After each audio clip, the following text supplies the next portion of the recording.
All right, this is the last video, and I do still have to have names of the man that had these lions built. His name was Major John M. McPherson, I think is the middle name. And this right here is DeSaussure,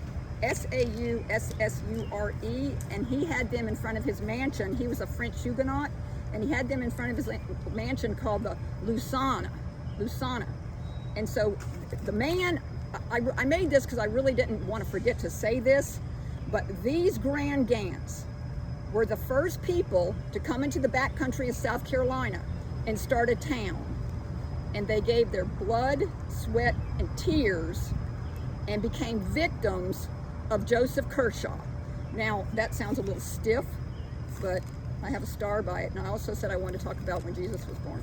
So anyway, this, after he died, and the people that obviously he thought there was something nefarious, because a man, he was a French Huguenot, and he was when the French Huguenots were exiled from France because of being Protestant, they were exiled to Belgium, and then the Belgian people, he was really grateful for the people where these little Gant kids were from, and he felt an affection. He was the mayor of Camden 4 times, and he was intervening in a lot of the disputes about things, and he was appalled by Joseph Kershaw, the way he was getting land from these Quakers and these underprivileged people that didn't have the resources that Joseph Kershaw had.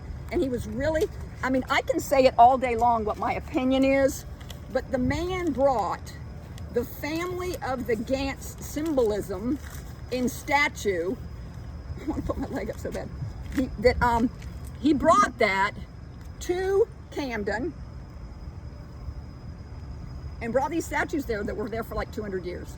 And so then when he died, the northern people, not the people that were the southern people enjoying the antebellum slave years, but on down the road after the Civil War and everything, the northern families, the ones I'm related to in New Jersey, you know, John the Great's family, the King's Magistrate, those people, the families of the North, there was 200 rooms. In his mansion, they built wings of 200 rooms.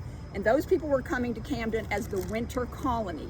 They had polo, golf, hunting, fishing, and they were there with these lions that his house was, where they were at, his house was turned into a winter resort called the Court Inn. They had postcards in history, in the vintage postcards, that these lions are in what they call the garden. They had massive gardens, like hanging vines and all, and these lions were on the postcard of that inn up until 1964. They demolished it, and then even when I was talking to these people in the library where the lion came, they said they weren't very satisfied with the history they were getting from Camden about the lions. And then I kind of told them briefly for 30 minutes what I knew, and got the lady's card and got permission to come out here and film.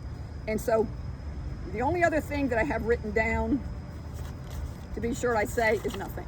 So I'm going to end this, and at this point, you know, the affirmation from last time, I didn't light the candle, but it's really hot out here. The affirmation from last time was to bring awareness, and this guy's going to write a book.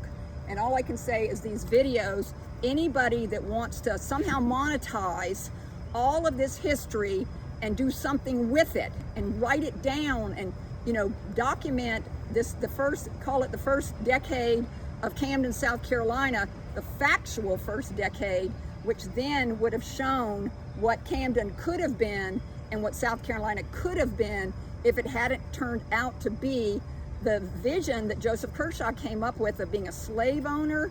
And you can read in James Kershaw's diaries what their life was like that was so conflicting with what the people up north were doing.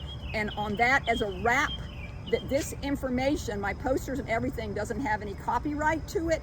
And so just anybody that feels compelled to go back into those years and bring that attention to South Carolina history, I've said it over and over and over, young people are not at all impressed by these wars and this slavery and any of that. They want a history where South Carolina's people that came here first were against slavery, completely against slavery. They were peaceful people, they were Quakers, and they were against slavery.